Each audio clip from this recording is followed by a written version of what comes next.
All right, everybody, here's where we left off. Last time we were talking about, okay, we've got two types of life insurance. Term insurance is temporary. Permanent life insurance lasts for your whole life. So here we're talking about term insurance. Why would somebody want temporary life insurance?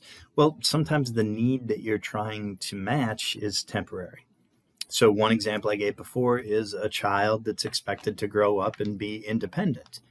Yeah, they might be 20 years, might be perfect. And you say, well, all right, if you expect your child to be independent in 20 years, then covering them for 20 years with a 20-year term policy, that seems to match up pretty good. That could work really, really well. Any other type of need that goes away makes sense to match up with term. The whole point is people tend to buy life insurance to protect their children. But if you're thinking that at some point the children will be independent, then these are temporary needs, and meeting it with term insurance is much less expensive. That's the strategy that you want to primarily focus on. Most people have both temporary and permanent life insurance needs. If you only had temporary, you should use term insurance to meet those needs because it's quite a bit less expensive. Because it's less expensive, if you only have a little bit of money to spend on life insurance, this is where you get the best bang for your buck. Right? You'll get the most coverage per dollar when you use temporary insurance. So if you're able to pay $300 a year and you're relatively young and in good health, $300 a year might get you $1 million in coverage if you're in your 20s.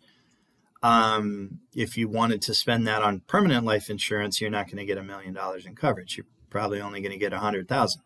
So you might say to yourself, well, what I really need is permanent.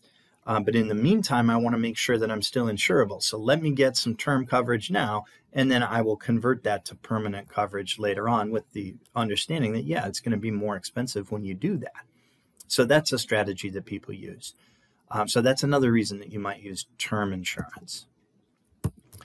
You're not overpaying, so there is no savings component here, and there is no cash value. At some point, you're going to come to a point where you can no longer afford to cover yourself with term insurance. So 65, 75, somewhere in there, you're not going to be able to cover yourself. It's going to be too expensive. So you can't use this for lifetime coverage. We already knew that. For lifetime coverage, we need permanent life insurance or whole life insurance, same thing. So sometimes people call this whole life. They're talking about permanent products. All whole life insurance, all permanent products are priced with level premiums. And that means you're going to be overpaying in the early years. That's going to build up savings. That's going to build up cash value. We're going to keep that savings for later on when you aren't going to be able to afford to pay the whole amount. You'll need to supplement that with the savings that happens within the policy. The reason you have cash value is, well, if in the meantime you decide you want to cancel, you're entitled to some of your overpayments back. We've got a couple different ways we can do this. The easiest way to do permanent life insurance is with ordinary life insurance, what we call straight life insurance. And that says, okay, we're going to price this out for what we expect to be the rest of your life. So that'll be either age 100, 103, 122. Different companies do it different ways, but they're going to have a level premium. Every year you're going to pay this, or every quarter or every month, however you've decided that you want, how frequently you want to pay premiums, but you're going to pay this every time for the rest of your life. And that's ordinary life insurance. Coverage is permanent, lasts for your whole life. The premiums are going to last for your whole life too. You see the problem right away. Some people are like, well, wait a minute. I don't want to lock into a product where I'm going to have to pay premiums for the rest of my life. What about I'm going to want to retire? At that point, how am I going to continue to pay life insurance premiums? I want to be paid up at some point. Okay, well, that's just math, right? So if you're willing to pay more, then at some point we could consider you paid up, right? And so we can price it in a way that you're paid up at age 65. So how old are you now? You're 30. Okay, we can price this in a way so you're going to pay an entire lifetime's worth of premiums. You're going to pay that over the next 35 years. That necessarily means that those premiums will be higher than they would have been if you spread them out over your entire life, because the whole point is that you're trying to come to a point where you're paid up. The only way to do that is to pay even more. You can take that idea to the furthest extension. What if you say, I want to pay one premium today and I want to be covered for the rest of my life? We can do that. That's single premium life insurance. That's unusual because it's expensive. You want $1 million in coverage for the rest of your life. They might say you need to pay us $300,000 today. Okay, well, most people aren't going to be able to do that. Maybe you won the lottery and you decided that you wanted to buy permanent life insurance. You want to pay one premium. You don't want to mess with it. You want to be done. Okay, they'll quote you a price for $1 million in coverage for the rest of your life. You pay one premium today. That's single premium life insurance. That's a form of limited payment life insurance. So ordinary life insurance, you're just paying a premium every year or every month for the rest of your life. If you want that to stop at some point in the future, well, then you'd have to have higher payments, and then they could stop at some point in the future. That's all we're doing with limited pay life insurance. It's just, we're just changing the math, and we can do whatever you want. You can say, I want to pay for 5 years, and that's it. Okay. The payments for those 5 years are going to be a lot higher than what they would be if you were stretching it out over the rest of your life. But it's just math, nothing special. We can do that if you want. We aren't going to get into the math. I'm not going to ask you to calculate that kind of stuff. But that's really just present and future value kinds of things. It's not terribly complicated. Okay, so you buy permanent life insurance. What are some of the problems? Biggest problem is it's expensive. So what we really want to make sure of here is that you aren't using permanent life insurance to cover needs that are temporary. Because if you are, well, then term would be more appropriate to be less expensive. So the biggest problem with permanent life insurance, it's expensive. This is a huge commitment. You are making a promise to pay premiums for the rest of your life. You thought marriage was a big commitment. This one is for sure going to be forever.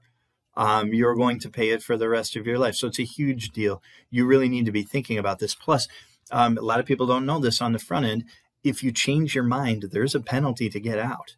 You'll get some of your cash value back, but there's going to be a surrender charge, and it's usually levied as a percentage of the cash value. So if you surrender in year 1, there's usually a 100% surrender charge. You're not getting anything back. You surrender in year 2, maybe there's an 80% surrender charge. So you're not getting very much back.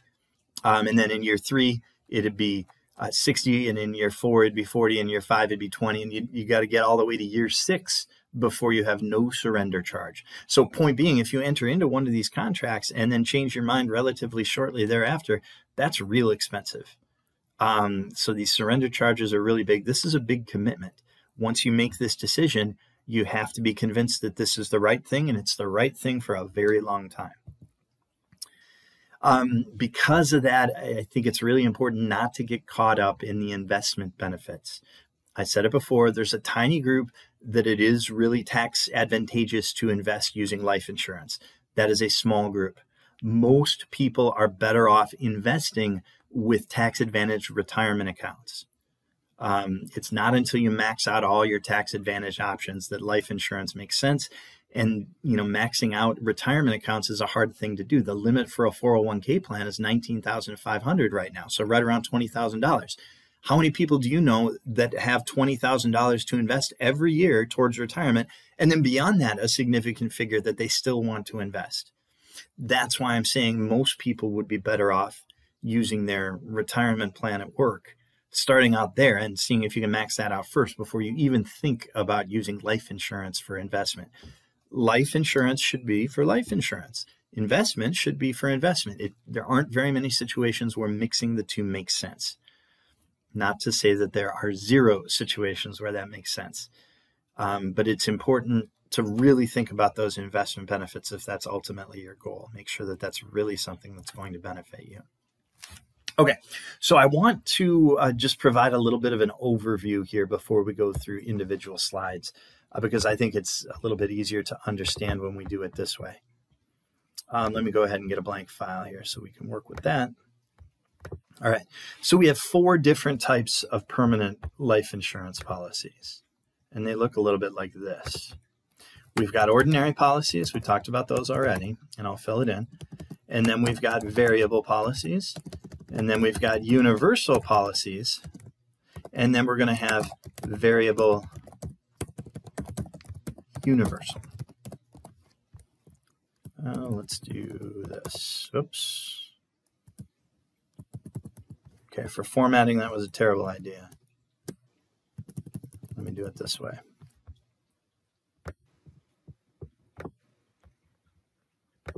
So 4 different types that I want to be thinking about. Let's see if I can put this here, if it'll let me do that without. So variable universal is our 4th. With an ordinary permanent life insurance policy, this has fixed premiums,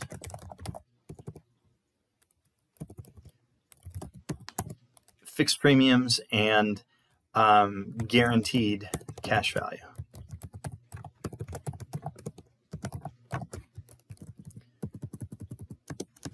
That's the advantage of the ordinary policy. A variable policy also has fixed premiums,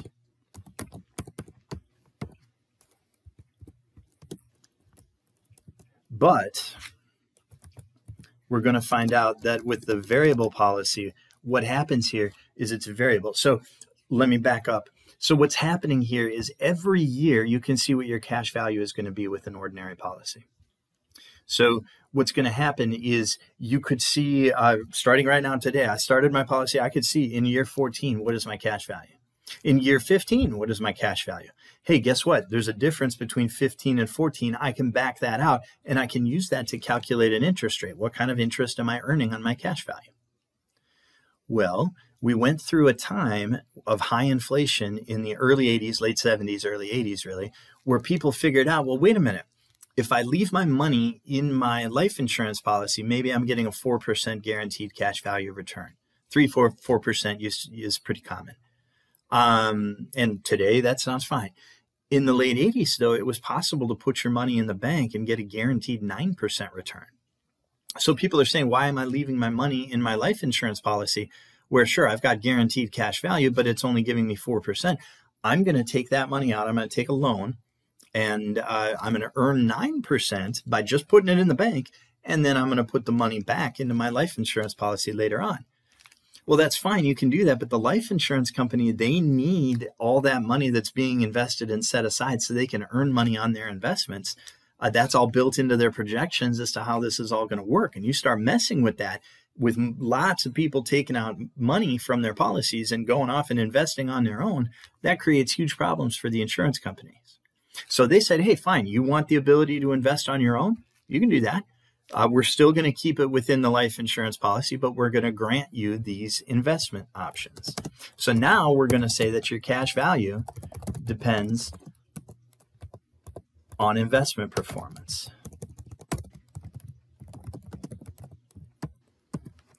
So how much cash value you have, now it's going to depend on the investments you choose. That's what you wanted. If you didn't want that, you'd stick with your ordinary policy. Okay, we can do that. So that's what a variable policy was doing. Let me go back to the slide. Yeah, there it is. So what's happening here is you have a fixed premium. You pay the same premium every month that you're under contract here. But the cash value is going to depend on your investment experience. And if you did really, really, really well, it might be enough to increase the actual death benefit. But what we're doing is we're taking away the guarantee. So if your investments go poorly, your cash value is going to do badly. And now your premiums aren't going to be enough to keep that policy in force for your entire life. You're going to have to increase what you would pay. So if you're willing to take that trade-off, you certainly can. I'm going to do this a different way. Let me get a different document up here. I don't like how this is spreading out. Let's do it this way. So in the ordinary policy, ordinary whole life insurance, that has a fixed premium and guaranteed cash value. A variable policy, well, you're still going to have the fixed premium. But now cash value depends on investment performance. Then we're going to create something here called a universal policy. So, all right, what if we're thinking about this and we're saying, maybe I don't want to lock into a fixed premium payment for the rest of my life. You know, some years I get a bonus. Some years there is nothing like that. Some years are better than others. Some years it's easier for me to afford to pay life insurance premiums. So they said, all right, well, here's what we can do. We can give you the ability to pay a flexible premium. So you decide how much you want to pay. after the first few. You've got to get into the policy and establish that you've actually got assets available to keep the policy in force. But then beyond that, okay, yeah, this year you have $3,000 due, but it was a bad year and you can only afford to pay $1,000. All right, no problem. That's going to affect how much cash value you have. And if you were to stop paying premiums and never pay again, we're going to pay those premiums out of your cash value balance. So eventually you'd run out and eventually you'd have no coverage. But as long as you have enough money in there to pay the premium, as long as then your policy stays in force. Your cash value then has a guaranteed rate of return. We can't promise you how much that's going to be. We can promise you that it's going to earn 4% or whatever our investments in return as the insurance company. If we do better than 4%, you'll get that. You'll get 4% as a minimum. We can't tell you what that's going to be like we could with the ordinary policy because we don't know how much you're going to pay. If you tell us exactly what you're going to pay, we can project it out and tell you what you're going to have. But if we don't know how much you're going to pay, we can't promise how many dollars you have. All we can do is guarantee the minimum rate of growth. So what you really have here is a guaranteed minimum rate of return. It might be better than that. If the insurance company does really good on investments, they'll give you the benefit of that. There is a guaranteed minimum, so you're not going to lose money on the investment side. But what you really get here is a flexible premium. So now that's going forward, we're just going to pay your premiums out of your accumulated cash value. So if you have enough to pay them, no problem. If you don't have enough to pay them, your policy lapses. So you need to be able to keep up at the rate at which those premiums are going to increase. So this flexibility thing is not something you can use every year to underpay, or eventually your policy will lapse. And then we have the idea where we're going to combine those two things. So the variable universal policy, what's happening here is you have a flexible premium and cash value depends on your chosen investments.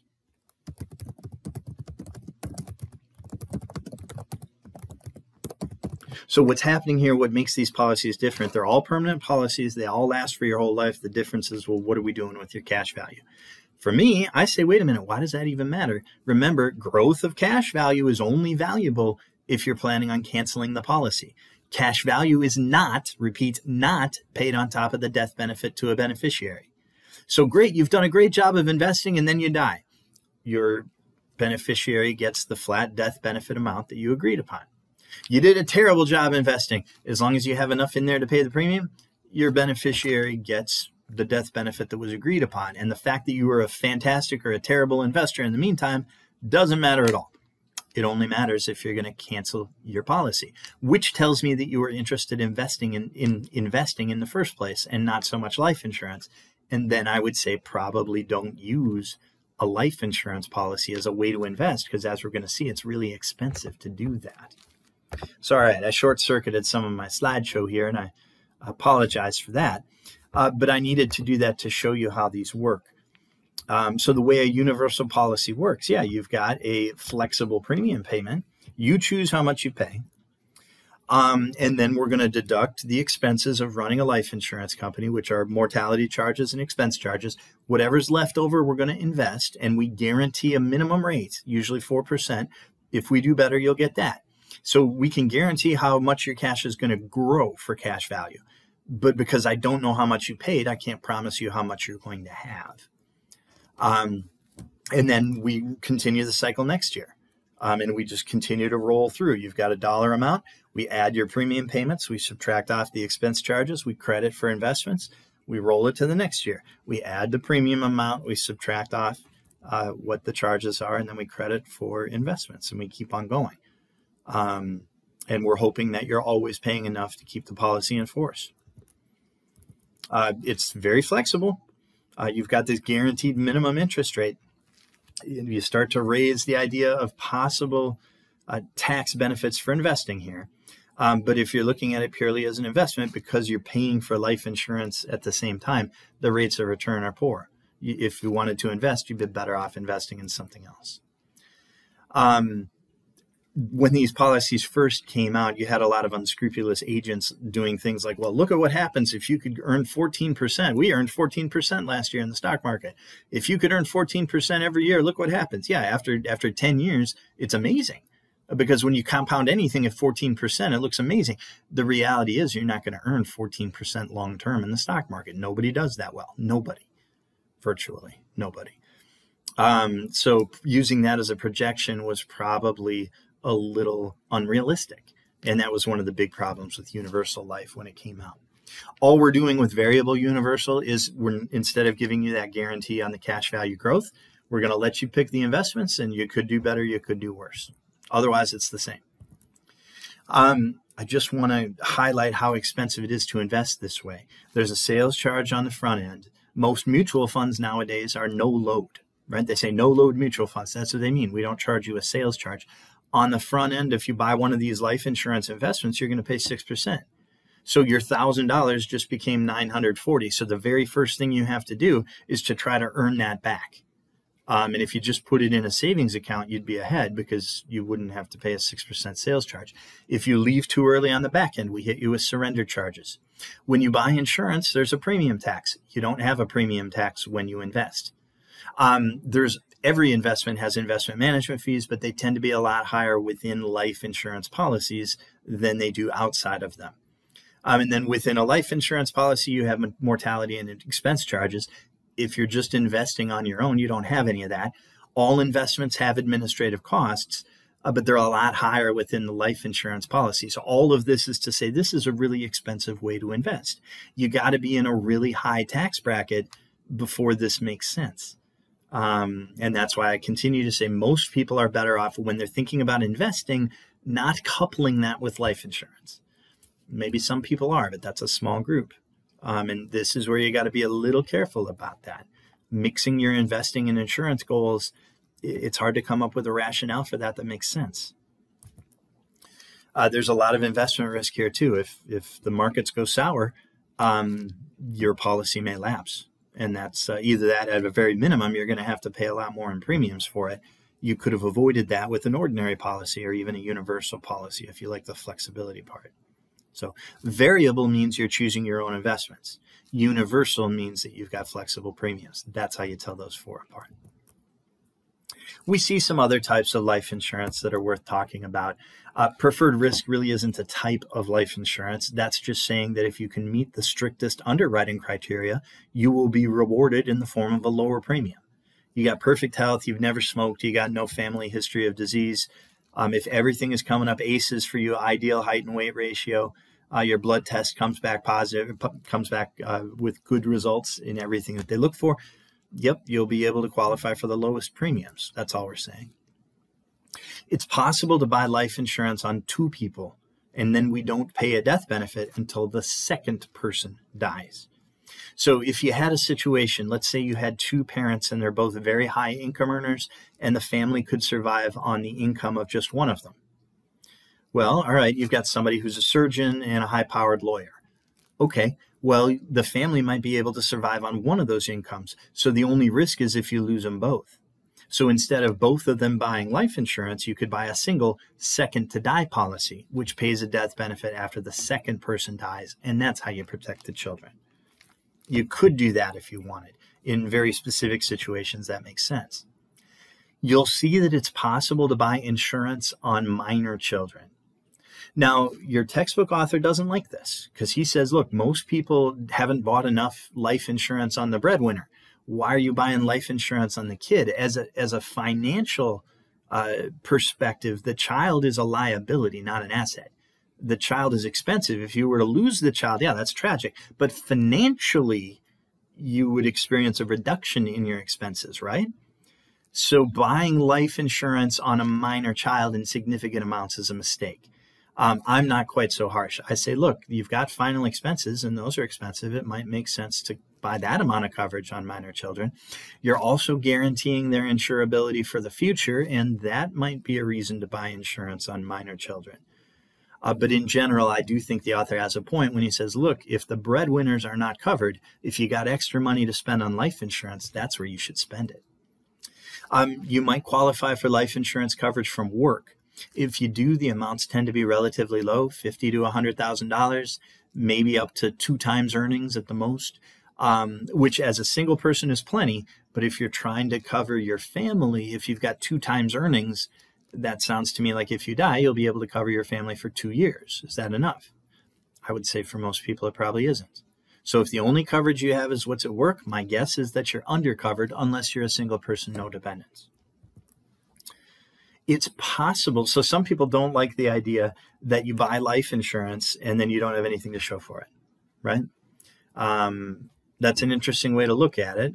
The other way to look at it is to say, you know, I'm really happy to pay my life insurance bill every month. That's my favorite bill, as a matter of fact. Hope I get to pay that one for a long time. But some people say, no, I don't like the idea that I feel like I'm throwing money away when I pay for any type of insurance, because unless I file claims, I don't get anything back. And I don't want to file claims. Okay, here's a type of insurance where we'll say, all right, it's term insurance. It's going to be a 10-year term insurance policy. But if you survive to the end of the 10 years, we pay you the death benefit. What do you think that does to the cost? Yeah, endowment insurance is extremely expensive because it's a lot like whole life insurance, but compressed over a shorter time period, like 10 or 20 years. So if you're going to say we are going to guarantee to pay you a death benefit, that's fine. But then the premiums have to be much, much higher to be able to provide that death benefit. And that's endowment insurance. That's how life insurance got started, was endowment insurance. We would pay, it was built as a savings plan. We'll pay it to you if you survive. If you die, we'll pay a death benefit to your beneficiary. Sometimes there are loans that you take out, and then there are products that say, hey, we will pay off your loans if you die. And you have to pay us a certain amount per $1,000 of loan that you have. So for $13.99 per $1,000 of loans, we will guarantee that we will pay off all your loans if you die. Most of the time, the credit life products are much more expensive than what you can find on the private market. So I think you're kind of, it's a half measure. You're covering a specific type of risk, but you haven't really thought about what about all the other things you'd like to happen if your income stops permanently. So credit life insurance by itself is maybe a little bit tougher sell. So that's something to think about as well. Okay, this is a good place to stop. We'll talk about contractual provisions in the next lecture. So thanks a lot, you guys. We'll go.